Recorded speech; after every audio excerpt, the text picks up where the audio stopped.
queria convidar os irmãos a abrirem a sua palavra em Lucas, no capítulo 10. Você que tem aí sua Bíblia.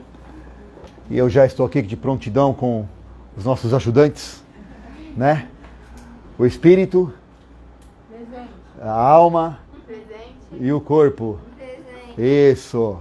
Espírito, alma e corpo, então, alinhados aqui com a palavra de Deus. Nós vamos aqui mostrar algumas coisas dentro daquilo que nós temos feito. Nós temos ensinado e buscado aprender com o Senhor. Amém? Lucas 10, versículos 30 a 37, um texto famoso, conhecido. Como sempre, o Senhor está nos trazendo a memória e nos trazendo luz sobre textos importantes daquilo que está concernente àquilo que Ele quer nos trazer nesses dias. Amém? O título dessa palavra hoje é Azeite e Vinho.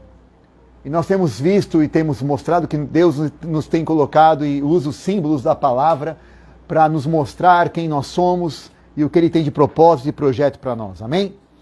E Ele tem nos comparado, Jesus nos chamou, e nós vamos ver esse texto também em Romanos em breve, que nós somos comparados e somos colocados como uma oliveira. Amém? A Bíblia diz que nós somos enxertados nessa oliveira. Nós vamos ver esse texto, mas antes vamos ver aqui em Lucas 10 o que diz a palavra. Do versículo 30 a 37, em resposta, disse Jesus: um homem descia de Jerusalém para Jericó, quando caiu nas mãos de assaltantes. Estes lhe tiraram as roupas, espancaram e se foram, deixando ele quase morto. Aconteceu que estava descendo pela mesma estrada um sacerdote, e quando viu aquele homem, passou pelo outro lado. Assim também um levita, quando chegou ao lugar e o viu, passou pelo outro lado.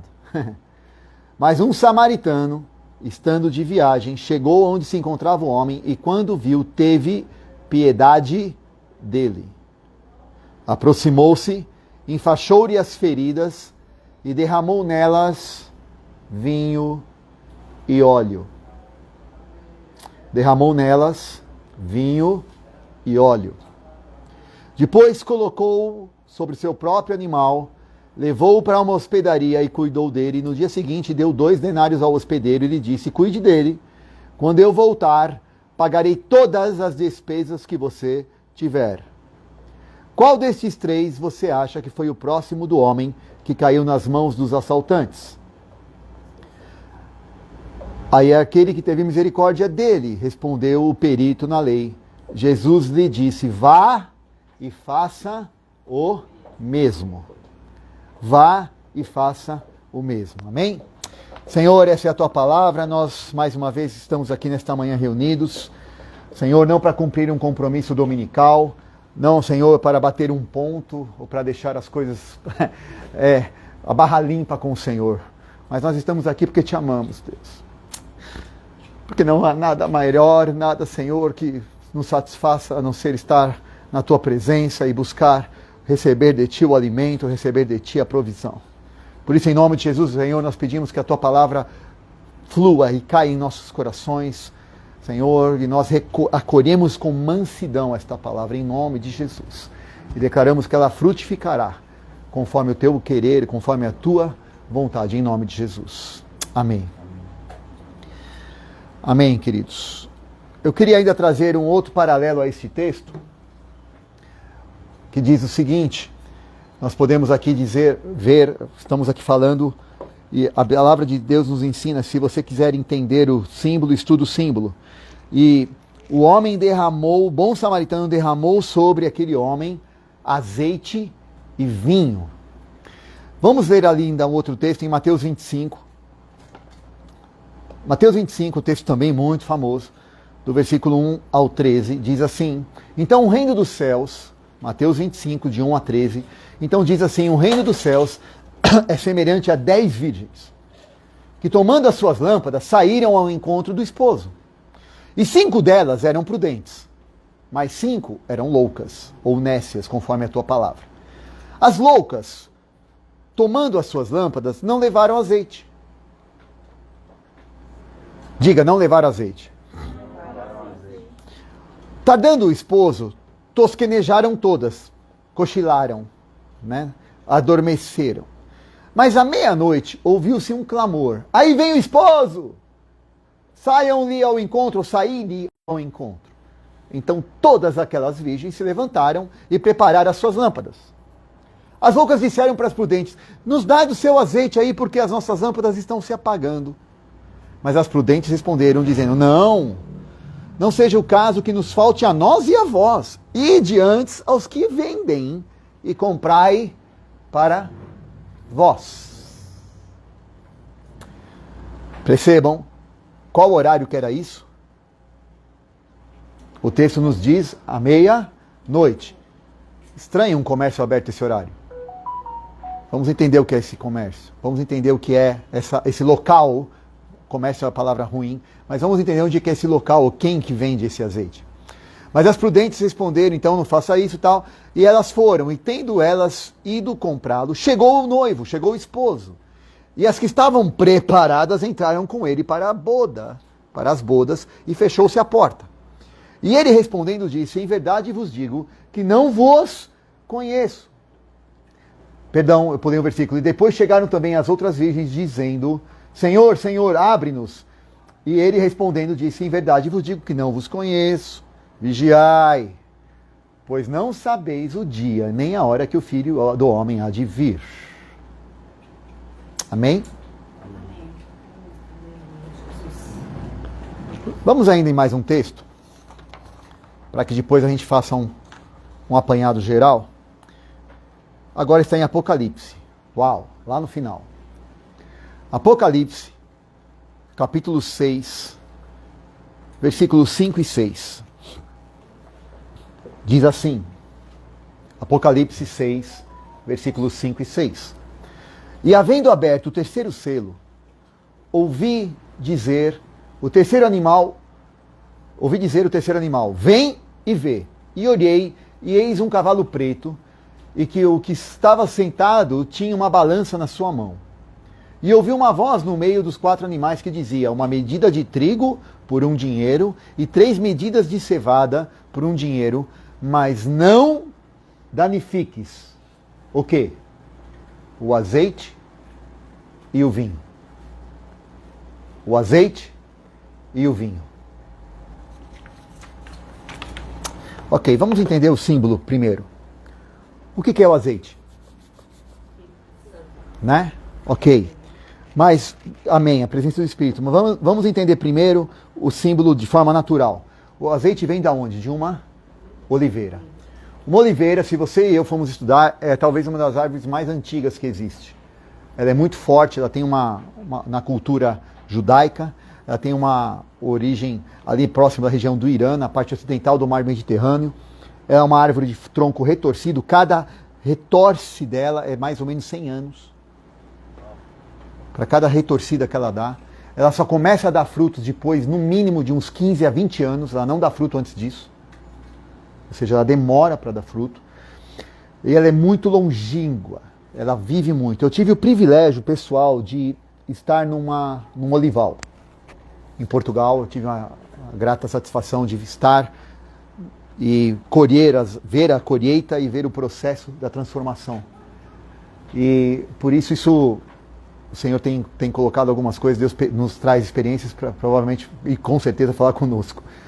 Mas ela demora uns 15 anos para começar a ficar madura, e eu tive a oportunidade de ficar, eu tenho fotos disso, depois até compartilho com os irmãos, eu fiquei debaixo de uma oliveira de 2.148 anos na época. Jesus, debaixo dela, já teria 1000 anos. Já teria 100 e poucos anos, desculpe. E ela estava ficando oca, você podia até passar já para o outro lado, de tão grande que ela era, uma copa enorme, totalmente retorcida por conta da época dela, e foi descoberta ela foi descoberta por acaso, quando uma senhora com um machadinho estava saindo para buscar lenha para botar no aquecimento da casa.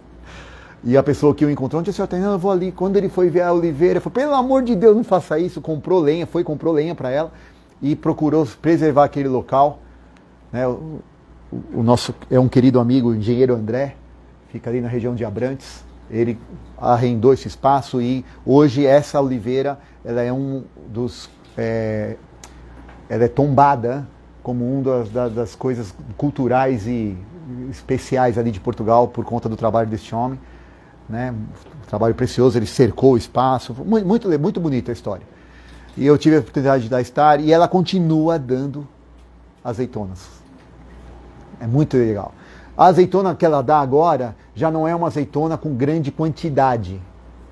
É uma azeitona pequena, eu até trouxe algumas, estão ali guardadas na minha casa, mas elas não têm quantidade, mas têm muita qualidade. Né? Ela é realmente uma questão histórica, e ali naquele local haviam muitas outras oliveiras de 800, de 500, de 400. Conheci um pouco da história, fui até a beira do Tejo, entendi que isso veio importado realmente da região ali da África, do Egito, mais propriamente quando José havia conquistado todas as terras, né? As pessoas haviam, por troca de comida, trazendo tudo que tinham, e aí foram enviados barcos para tomarem posse dessas terras.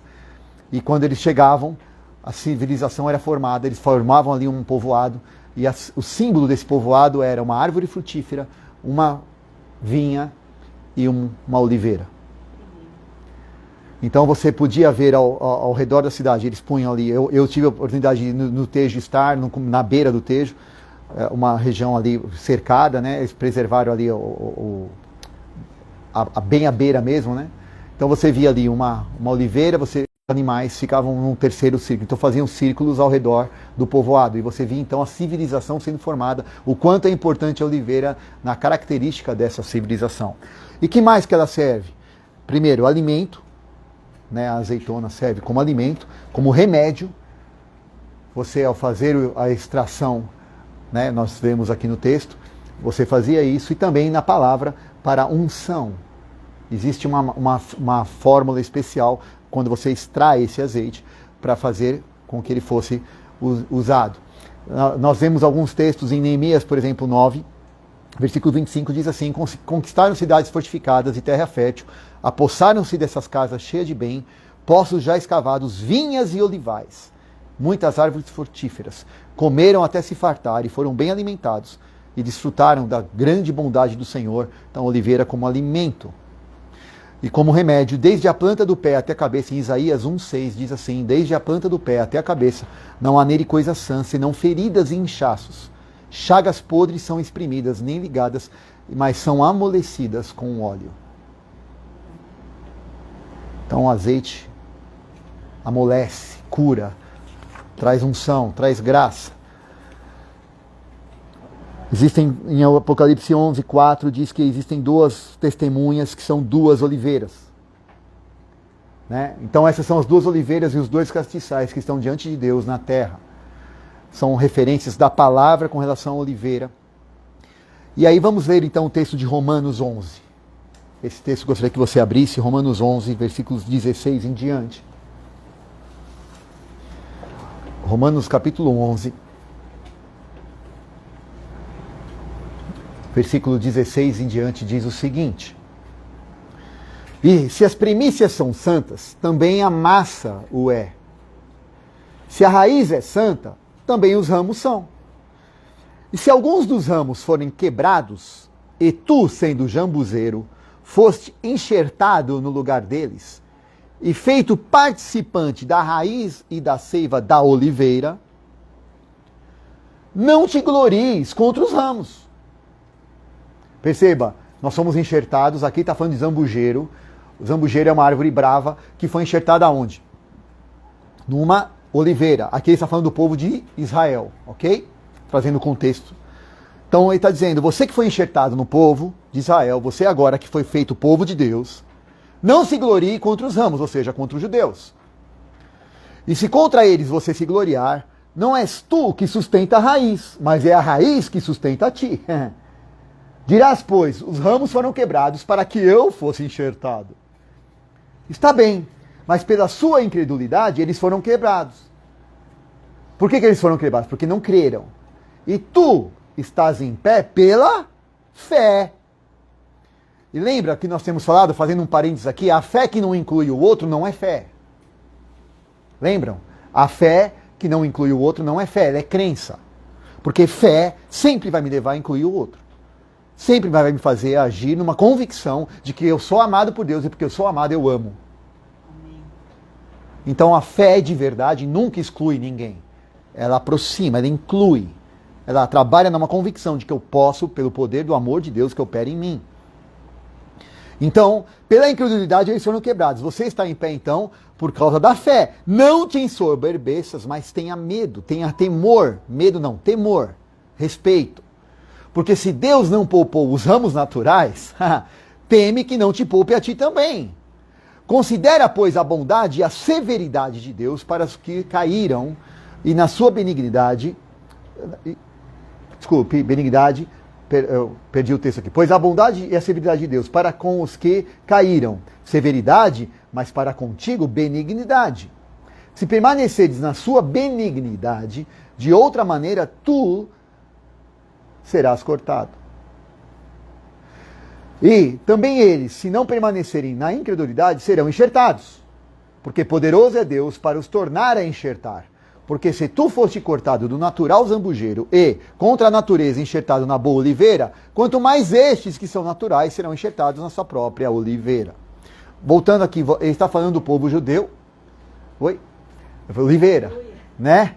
Então ele está falando do povo judeu. Se os judeus começarem a crer, ou ousarem crer que Jesus Cristo é o Senhor, eles serão enxertados novamente. E se você que diz que já crê, começar a duvidar de que eles são ou não são e que você é melhor do que eles, você vai ser cortado, preste atenção. Você foi enxertado um dia, ou seja, em outras palavras, existe uma possibilidade de eu e você estarmos longe. Uma vez tendo experimentado a presença, infelizmente, irmos para longe. Ok? Esse não é o teor hoje da palavra, mas tem a ver com reino e salvação, mas vamos lá. Vamos entender o que o Espírito está falando. Questão da oliveira. Então, a oliveira na Bíblia, ela é unção, alimento e remédio. Amém? A unção que, 1 João diz assim, a unção que vocês receberam dele, fique em vós, e vocês não têm necessidade que ninguém vos ensine, mas como a sua unção vos ensina todas as coisas e é verdadeira e não é mentira, como ela vos ensinou, assim nela permaneceis. Ok?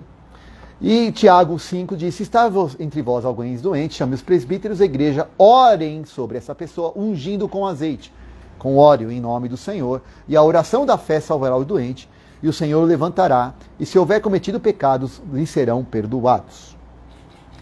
Em Lucas 10 nós já lemos, aproximou-se dele o samaritano e atou as suas feridas, derramando sobre elas vinho e azeite. Então nós temos que entender o significado da oliveira, e se formos ver no Monte das Oliveiras, há bastante menção dela na palavra, quando Jesus ali estava, e muitas coisas ocorreram ali, no Monte das Oliveiras. Jesus estava no pé desse monte, ali havia um lugar chamado Getsemane, ou Getsemane, que é uma prensa de óleo, significa prensa de óleo, em hebraico, ok? Então, desta forma, para nós é fácil entender que existe uma tradição dentre o povo judeu com relação à oliveira, por conta do símbolo que é usado, e também para nós cristãos. E existem alguns tipos de azeitonas. Nossa, agora está misturando tudo, é cultura também, vamos lá.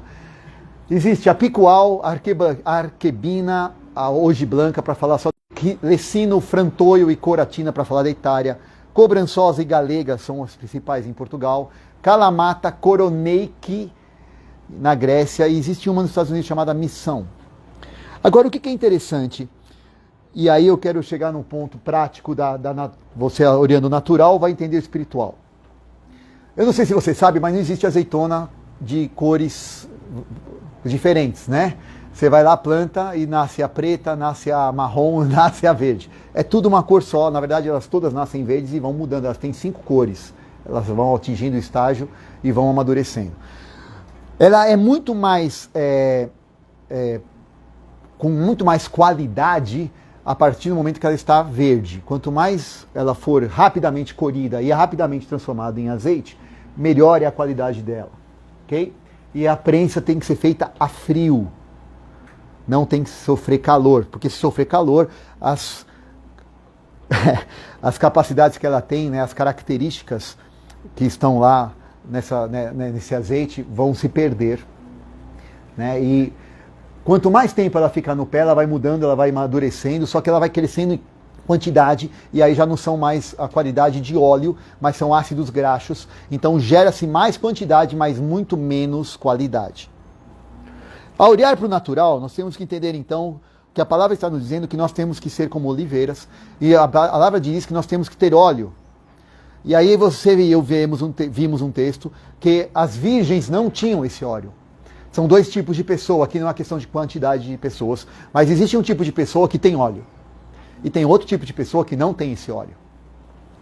Vamos entender como é que é isso. Então, o que é esse óleo? Como é que eu produzo óleo? Como é que eu tenho e como é que eu compro óleo?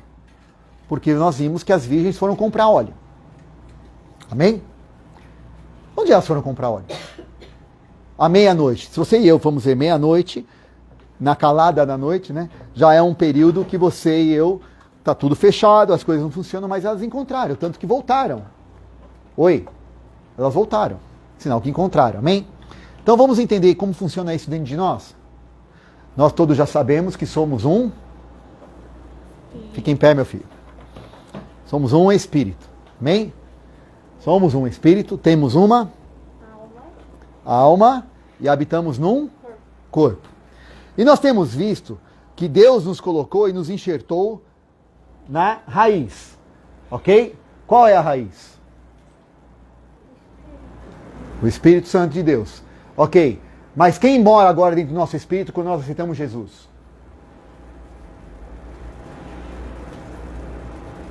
Já sei, vou fazer o apelo de novo. Quem quer aceitar Jesus como seu Senhor e Salvador, Ele virá e morará, né? Amém. Jesus falou em João 15, se você ouvir as minhas palavras e guardar e cumprir, quem morará em você?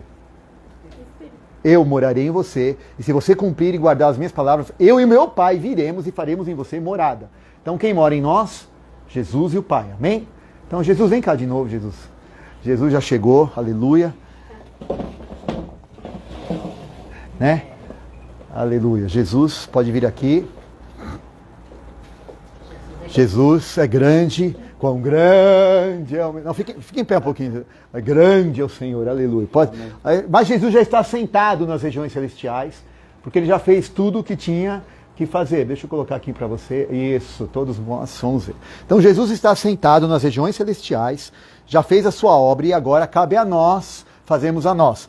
Tudo que era impossível para nós, que era ter relacionamento com Jesus, Jesus fez e conquistou na cruz. Então hoje, dá a mãozinha para Ele, eu e você estamos com Jesus morando aonde? No nosso espírito. Amém? Tudo bem até aqui? Perfeito. Mas nós sabemos que vivemos neste mundo e aí o Senhor nos colocou aqui para, sendo espirituais, trazermos a vida de Deus para esta terra. Amém? Amém.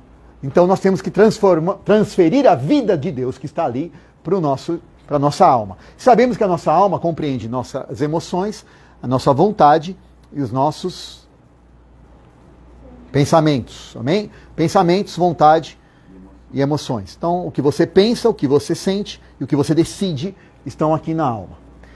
A alma cabe a mim e a você salvá-la. E sabemos que a alma, infelizmente, quando estávamos longe do Senhor, a alma e o corpo viviam aliançados, fazendo tudo que a alma achava que a satisfazer. Opa, corrigi em português. Viesse a satisfazê-la, ok? Desculpa, temos uma professora aqui, né?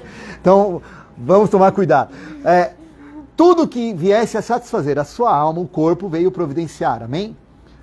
Aconteceu isso e nós vivemos, infelizmente, o sistema deste mundo é para que você satisfaça a sua alma. E a vida que está na alma, ela é inimiga da vida de Deus, porque Deus não quer que você viva pelas sensações do que você sente, mas que você viva pela fé. Crença, tá aqui, eu vivo numa expectativa o tempo todo.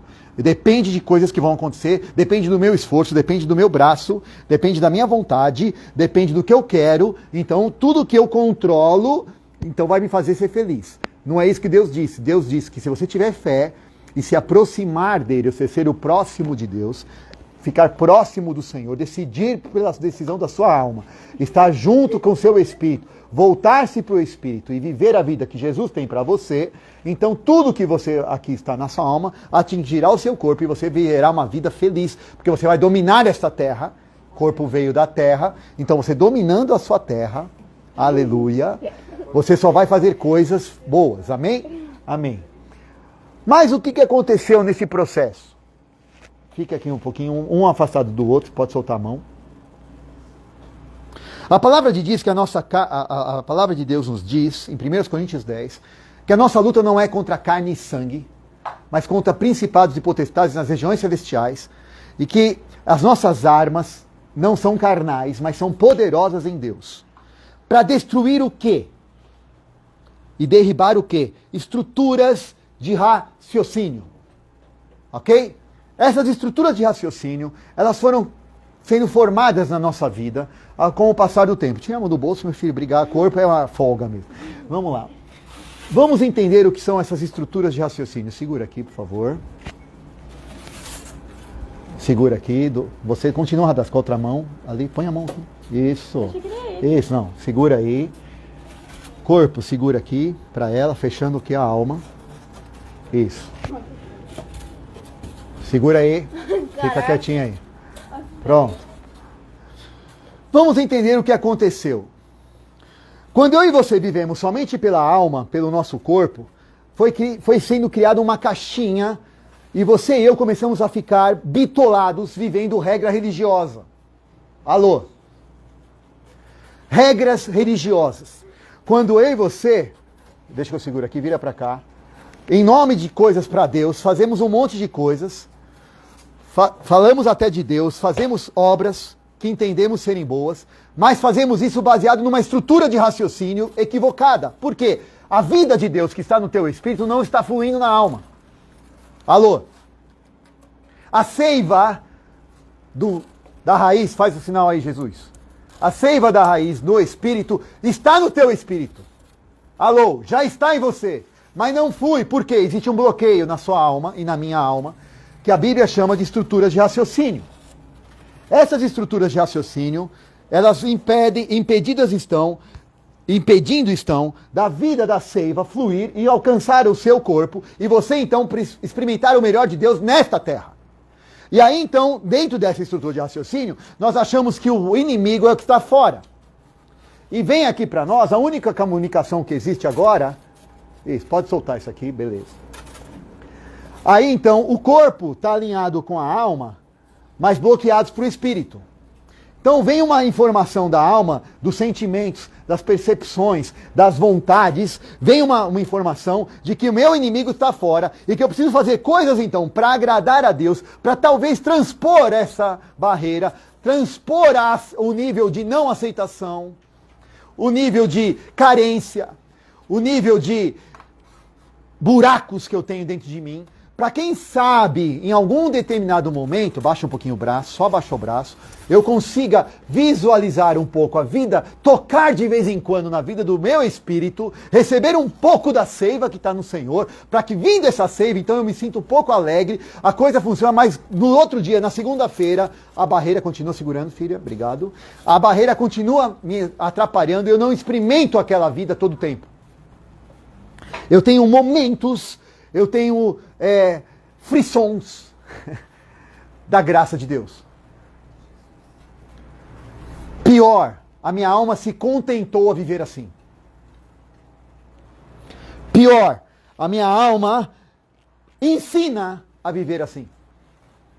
Porque ela não conseguiu entender que ela não precisa e não foi feita para viver desse jeito. Por isso que a palavra de Deus, Jesus fala, que eles voltem a ser um, que eles estejam plenos, alinhados e não estejam divididos dentro de si mesmos. Mas que eles compreendam o que a tua palavra diz. E aí, nós temos que entender que o óleo vem para quê? Esse atrito que existe, aqui a gente está sendo muito simplório, né? Perdão pelo... Mas podíamos aqui incrementar bastante. E a Bíblia diz que enquanto eu estou nessa situação, enquanto eu estou bloqueado na minha mente, com tantas estruturas, você pode aqui empilhar bastante coisa, e entender que o seu inimigo não vem de fora, mas está aqui dentro, porque são essas estruturas que fazem você agir, reagir e pensar, e bloqueiam a vida do Espírito que está dentro de você.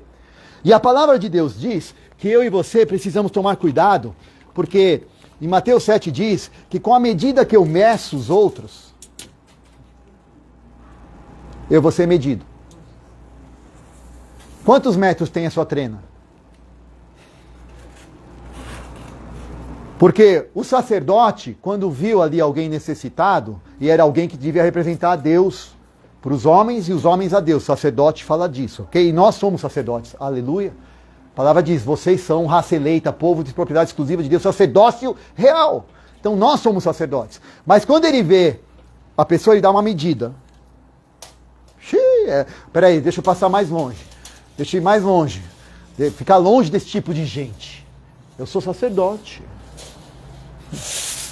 O levita, aquele que canta, que ministrava, que era uma tribo separada, não tinha herança, era uma tribo que devia transmitir a vida de Deus, a seiva de Deus, fez a mesma coisa, olhou ali com aquela trena dele, ó. Por quê? Baseado numa estrutura religiosa de raciocínio. Mas o samaritano, que ninguém gostava, que todo mundo condenava, que os judeus tinham como um povo que se misturou na época do exílio, que adorava outros deuses e fez ali uma bagunça, e realmente eles cometeram alguns tropeços, mas o que acontecia? As gerações posteriores estavam pagando esse rótulo e eram mal vistos entre os judeus, eles não se davam. Por isso que Jesus usa como exemplo para falar os rejeitados, aqueles que não eram, que eram jambuzeiros. Oi, nós, né? Jambuzeiro bravo, videira bravo, foram enxertados na palavra. Estes não mediram conforme as trenas da alma, mas agiram com compaixão. E a palavra de Deus nos diz que nós precisamos ter luz. E quem é luz para nós? Hein, irmãos? A palavra de Deus mostra quem que deve ser luz para nós. Jesus é o que a palavra de Deus diz, amém? Ele é a palavra. Jesus é o que Deus fala. O que sai da boca de Deus é Jesus. Fique em pé, Jesus. Então, quando Jesus fala, há uma iluminação. Segura aqui, Jesus, por favor. Oh, Espírito. E a palavra de Deus diz que ele é lâmpada. Abaixa aí, só esse. Lâmpada para os meus pés é a tua palavra. Então, quando Jesus fala no seu espírito, põe a mão aqui nos ombros dele. Quando Jesus está falando, quando eu e você ouvimos a palavra, ela vem e ilumina a nossa vida. E ela traz luz aonde? No meu entendimento. Luz fala de clareza, fala de percepção. Oh, estou enxergando. Só consigo enxergar quando tem luz. Hoje nós temos esse tipo de aparato. Na época era uma lâmpada, Jesus está usando ali. Para isso funcionar, hoje é bateria, é energia, mas na época era óleo. E sem óleo não tem luz. Para ter óleo, de novo falando da oliveira, tem um processo. Então hoje, a gente substituiu o processo pondo na tomada. Mas na época não tinha isso. Mas aí, olha só, eles estavam tentando ver. Pode sentar, Jesus. Jesus já acabou a obra. Aleluia. Me após os dois. Isso. Levanta de novo e segura aqui. Só um minutinho. Vamos entender. O óleo, para você extrair o óleo, você pega a oliveira, você chacoalha a oliveira. Hoje tem máquinas para fazer isso. Isso quando você não pega uma varinha aí e dá nos galhos e cai as azeitonas. Põe-se um tipo de tecido no chão, vai recolhendo tudo, vem folha, vem galho, vem tudo.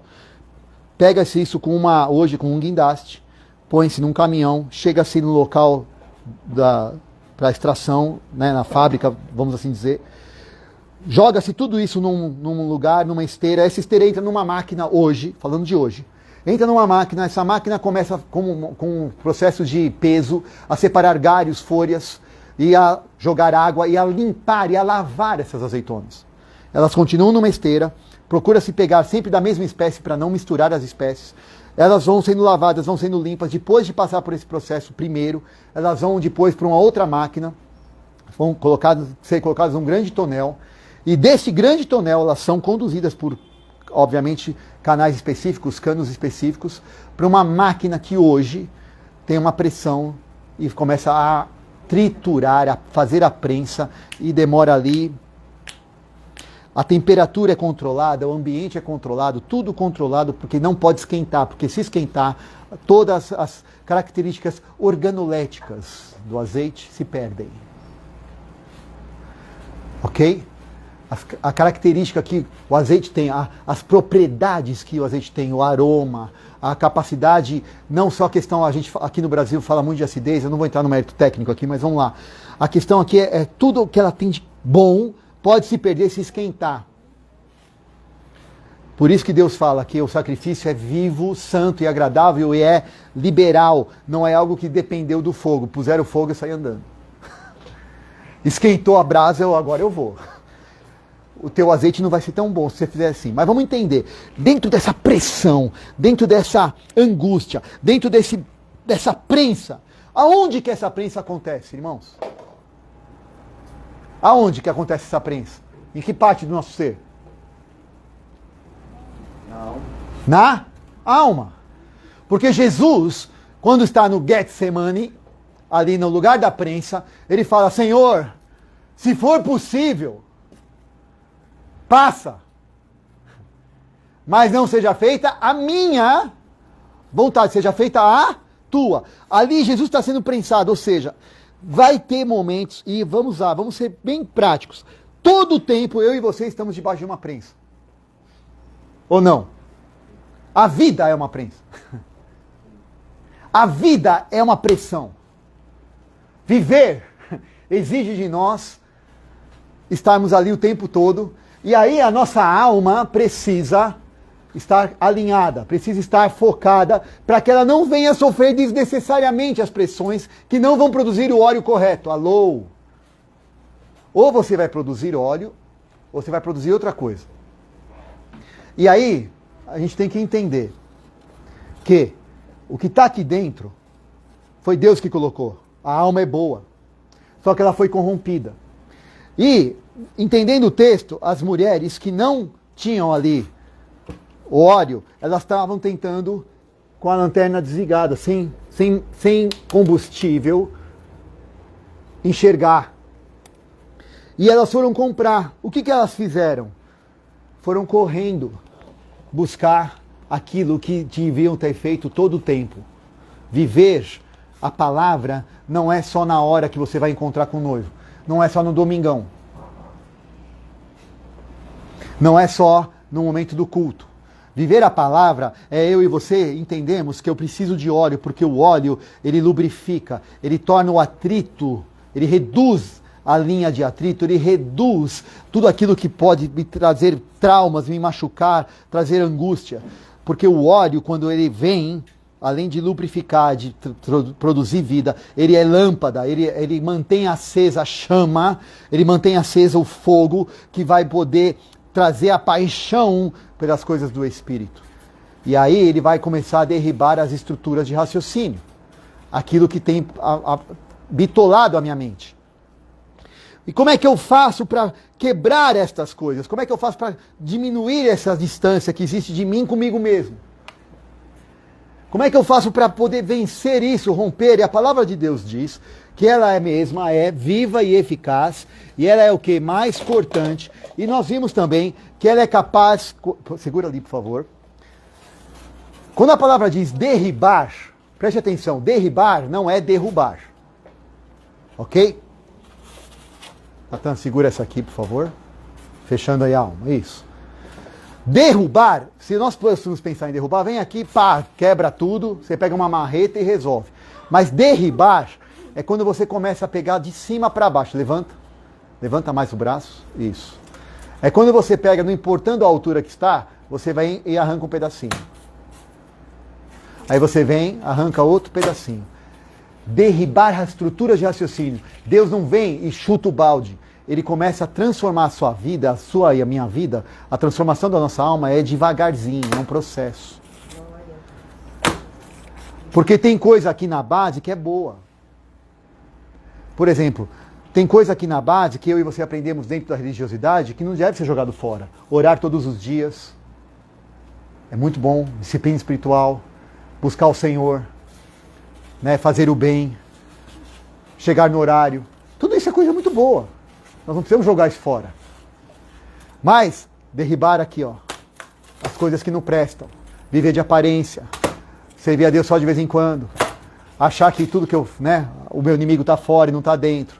Agir com... E a palavra diz que a palavra é viva e eficaz, e ela é capaz de cortar e separar a alma e o espírito. Entendeu? É ela, a palavra, que vai desbloquear a minha vida. Né? é a palavra que vai romper com essas coisas. Né? E a palavra rompendo, dá a mão para ela, para eles. Quando a palavra flui no meu espírito, eu bebo da seiva, eu volto a ter óleo. E tendo o óleo alcança o meu corpo, eu experimento a vida de Deus, eu experimento a graça do Senhor, a paz reina em mim, a palavra rompe com as estruturas de raciocínio que prendiam a minha alma, e eu agora sou pleno, a seiva, então eu tenho óleo para dar. Então quando eu encontrar alguém, eu paguei o preço de deixar minha alma ser exprimida pela palavra, pelo processo correto de produzir o óleo certo para ter luz. Para quando o noivo falar, eu ouvir. Porque Deus não é, Jesus não pratica poligamia. O exemplo aqui, Jesus não vai se encontrar, uma noiva é a igreja, então nós temos que ter sabedoria para entender. Jesus não tem um harém. Ele tem uma noiva e tem uma esposa, que é a igreja. Esse símbolo, esse texto nos denota e nos mostra que existem tipos de pessoas que estão se preocupando, se ocupando, se preparando para este encontro. Como que é essa preparação? É para o futuro? Não é hoje. Eu vivo hoje para Ele. Eu vivo hoje por Ele. Eu vivo hoje por causa dEle. Eu não vou viver para um dia esperar acontecer e na hora H, brasileiro, vou dar o jeitinho. Vou comprar o azeite. Vou correr para fazer o óleo. Vou correr para dar algo. Na hora nós vamos ver. Amanhã eu vejo. Aí, a palavra nos ensina que elas ficaram de que lado da porta? Óleo. Você e eu vamos encontrar com muita gente no caminho precisando de óleo. Você sabe, avaliando bem, sabe por que o sacerdote e o levita se afastaram? Porque não tinham óleo. A gente aprende que o problema não está no outro. Tem a ver conosco. Eu vou fazer o que por ele? Não sei o que fazer. Como eu não sei o que fazer, eu não tenho o que fazer, eu vou embora porque eu vou passar vergonha. Mas você não é sacerdote? Mas você não é levita? Mas você não é? Devia ser, mas não sou. Eu digo que sou, carrego a carteirinha de que sou, mas na hora do vamos ver, chacoalhou o zambujeiro, chacoalhou a oliveira, você estava no ramo, enxertado, estava bonitinho, a seiva tinha que estar fluindo, mas agora você está com algum orgulho, aí está se achando melhor do que quem já estava, e agora você não tem mais o que fazer, e por causa disso, cuidado. Cuidado, Paulo nos disse, você pode ser cortado. De repente, você está ali no tronco e não deixou ser colhido para não passar por esse processo, ou para sofrer menos no processo, porque quanto mais ela fica pretinha, a azeitona, rapidinho ela já solta um monte de ácido graxo, não solta qualidade de óleo, mas tá bom, tá aparecendo quantidade, tá bom.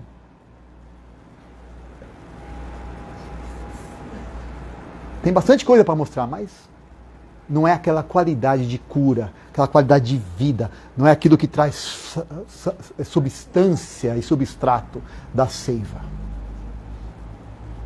Vocês estão me entendendo, irmãos? Vinho e azeite, eu tenho?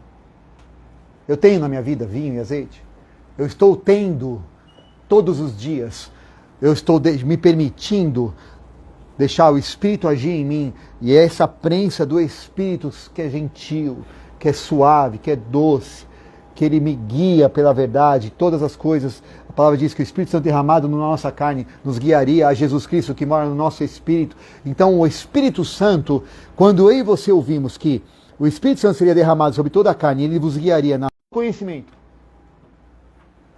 Onde eu venço o meu maior inimigo, que é quem? Eu.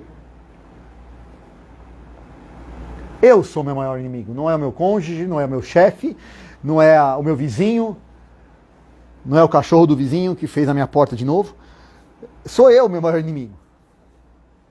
Então eu preciso tomar posse daquilo que a palavra de Deus nos diz, para que nós vivamos e tenhamos vinho e azeite. E o vinho é o que, amados? Para encerrar.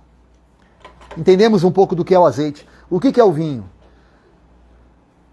A palavra de Deus diz, e nós precisamos entender, que vinho para nós nos dias de hoje, que foi ao ser fermentado e passou por um tratamento onde tem álcool. Mas naquela época não era assim. A fermentação era natural e era feita pela própria condicionamento das uvas. E é tanto que Jesus fala que não se punha vinho novo em odres velhos, porque a fermentação dessa uva ia romper o odre velho, porque ele não conseguia mais esticar, porque era feito de couro. Em não mais esticando, se perderia, então ia romper o odre, ia romper e perder-se tudo, o vinho e o odre. Tanto é que quando Jesus faz seu primeiro milagre num casamento, é difícil imaginar que Jesus pega a água e transforma em algo com álcool. Ele transformou em vinho da época, ou seja, um vinho de altíssima qualidade, e a questão da qualidade tinha a ver com o tempo de fermentação, o tipo de fermentação, as barricas, enfim. Vinho fala então de vida. Jesus usa o vinho para encurtar a conversa na última ceia. Vinho fala de alegria, vinho fala de muita coisa, mas fala também de vida. E Jesus fala, este aqui é o meu sangue derramado em resgate de muitos. Quando ele entrega ali o cálice, este é o meu sangue, é a vida que vai fluir para que vocês possam viver. E eu não beberei mais do fruto da vide até que eu venha, até que eu encontre com vocês novamente. Eu e você temos esta alegria, ou nós temos reclamado da qualidade do vinho, que nós mesmos não temos deixado fermentar no nosso coração, ou temos dado lugar ao fermento dos fariseus. Jesus fala, para de comer do fermento dos fariseus e ouçam da minha palavra. Sabe por que as pessoas iam atrás de Jesus? Nós já lemos isso em João 6, faz 2 semanas que nós temos lido esse texto. Jesus falou, vocês não estão vindo aqui atrás de mim por causa dos milagres ou por causa dos sinais que vocês viram ou por causa do poder de Deus. Vocês estão vindo aqui para comer pão. E você e eu lemos em Apocalipse agora há pouco que pão vai custar. Vai ter fome na terra. Uma das questões ali do final dos finais do tempo, vai haver fome na terra, mas o que não vai ser mexido e intocável vai ser azeite e vinho.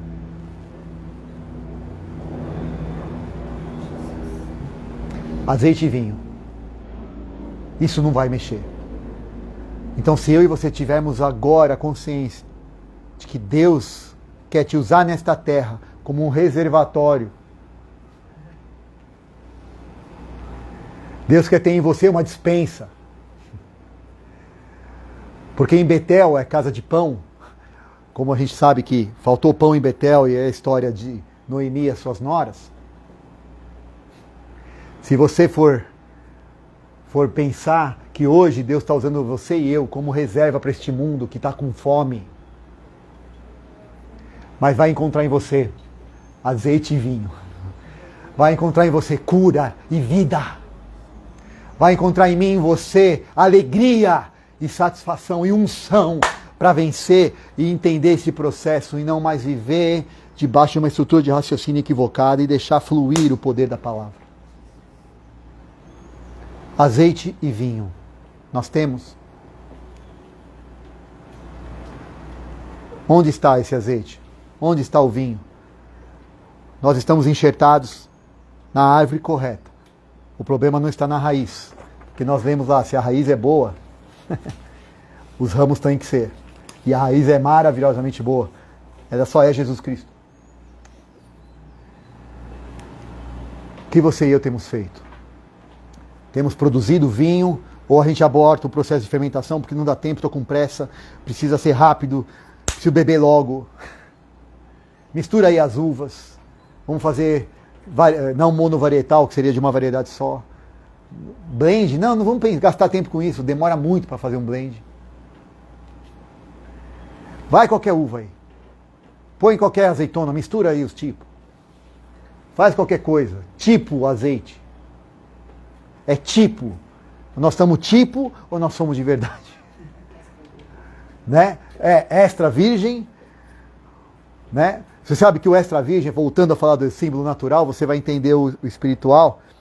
O que é o extra virgem, na verdade? É aquele que foi pego rapidamente da árvore, da planta, em pouquíssimo tempo passou por esse processo, em pouquíssimo tempo, porque quanto mais tempo levar, ele começa a perder essas capacidades, essas características que ele tem, a azeitona tem, e isso compromete a qualidade. Então tem que ser em pouquíssimas horas, ele já virar, entrar na máquina e virar. Isso é o extra virgem e com as condições de temperatura baixa. Não deixar esquentar. Tanto é que quando a máquina está funcionando, se começar a esquentar, eles param. É incrível, eles param. Param, jogam ali uma água para deixar esfriar, para depois retomar. Tudo controlado, o tempo inteiro sendo assistido o processo. O caroço vai junto, vai tudo. Depois vai passar por uns filtros. Primeiro filtro tira a parte do caroço, tira tudo, fica só o líquido. Depois passa um outro filtro para limpar todo o líquido, tirar tudo que é água, fica só o óleo puro. Há um decanter específico para esse tipo de situação. Tive o privilégio de tomar um copinho assim, gente do céu. Aquilo é uma coisa, para nós que não estamos acostumados, fez um efeito maravilhoso. Mas aí você entende o que é pureza, o que é virgindade, o que é extra, né? Existe extra virgem, é algo que vai além, né? 100%. O virgem já é quando passou-se algum tempo, ele começa então a passar pelo mesmo processo, e aí então não tem as mesmas características, mas também serve. O virgem você pode usar para cozinhar, você pode usar para fritura, você pode usar 10 vezes o óleo virgem. O extra virgem é para finalização de pratos, para degustação, para gourmet, saladas. Agora o virgem você pode e deve usar para cozinhar porque ele é muito bom. Ele não perde as características, né? Agora, e o restante, o que sobra? O que sobra vira óleo lampante, que vai para as lâmpadas, e era usado para iluminação. E algumas empresas, né, nos dias de hoje, assim como alguns crentes, pegam esse lampante, que é o resto, pegam um pouquinho do extra virgem, jogam nesse resto e fazem tipo azeite. Óleo com aroma de azeite. Né? Ah, mas veio da azeitona. Sim, mas não tem mais as qualidades. Já perdeu o time. Alô? Perdeu o tempo. Perdeu o momento. Perdeu a ocasião da atuação do Espírito Santo. A janela do Espírito sobre a sua vida. Aí, não, mas tem bastante coisa aqui. Tem bastante líquido. Dá para fazer alguma coisa. Pega um pouquinho do extra virgem do outro. Joga aqui, ó. Dá uma misturada. Fica um cheirinho bom. E é tipo. Aí você faz tipo. Né? Aí tipo crente. Que Deus nos livre de ser tipos. Porque nós somos chamados para ser a semelhança. Conforme Ele é. Amém? Fica a pergunta novamente. Azeite e vinho, você tem? Nós temos. Não vai precisar de dinheiro para azeite e vinho. Alô? Azeite e vinho não se vende, se dá. Você leu ali em Apocalipse, para pão, para trigo, tem uma medida de dinheiro. Azeite e vinho você não toca. É de graça. De graça recebestes. De graça dai. Isso não vem de vós, mas é dom de Deus. Amém? Vamos orar, queridos. Senhor, nós cremos que o Senhor tem nos chamado nesses dias, neste tempo, para romper com todo embaraço. Que tenazmente nos rodeia para que, olhando para Jesus, o autor e consumador da nossa fé, nós avancemos a passos largos na conquista da nossa alma, que é o final da nossa fé. A salvação da nossa alma. Porque não adianta ganhar o mundo todo, Deus, e perder a nossa própria alma. Por isso, Senhor, dá-nos o privilégio de salvar a nossa alma e ganharmos o mundo para Ti. Fazemos as duas coisas diante da Tua palavra. De termos, Senhor, o óleo, o azeite do Teu Espírito sobre nós. Que a nossa lâmpada nunca se apague. Que o vinho da Tua presença, a alegria, a vida fluindo, o sangue do Cordeiro, esteja sempre, Senhor, em abundância sobre nós. Para que possamos colocar os irmãos. Para que possamos cuidar, possamos, Senhor, distribuir, ó Deus, aqueles que precisam como nós. Em nome de Jesus, Senhor. Toca nas nossas vidas. Quebramos, Senhor, toda estrutura de raciocínio. Nos transformamos, segundo a Tua palavra diz em Romanos 12. Para que experimentemos a boa, perfeita e agradável vontade do Teu Espírito sobre nós. Esse é o nosso desejo, esse é o nosso clamor nesta manhã. Que o Senhor abençoe os nossos queridos. Que cada um de nós e nossas famílias, Senhor, sejam dispenseiros desse azeite, desse vinho. Que possamos ser nós, Senhor, antes chamados de samaritanos, rejeitados, zambujeiros bravos, mas enxertados hoje na oliveira, pela misericórdia e graça do Teu Filho Jesus. Obrigado, Senhor. Nós recebemos de graça, e de graça nós damos, para a glória do Teu nome, em nome de Jesus. Amém. Quero aproveitar, encerrando, agradecer a todas as pessoas que têm nos perguntado como podem nos ofertar, como podem nos ajudar, para que possamos, através da sua oferta, abençoar a outros, atender às necessidades. Não investimos em templos nem em paredes, mas em vidas, para que multipliquemos o vinho, multipliquemos o azeite. E você que não sabe, quiser saber, por favor, nos procure, mande uma mensagem, um inbox, no Messenger ou nos WhatsApps de alguém que você tiver contato. Nós vamos te passar. Estamos ainda com uma conta provisória, mas fique à vontade. E se você não tiver nada para nos dar, não tem problema, ore por nós. É o que nós precisamos, de óleo e de vinho. Que Deus te abençoe, que o Senhor resplandeça o seu rosto sobre ti, te dê a paz em todo o tempo.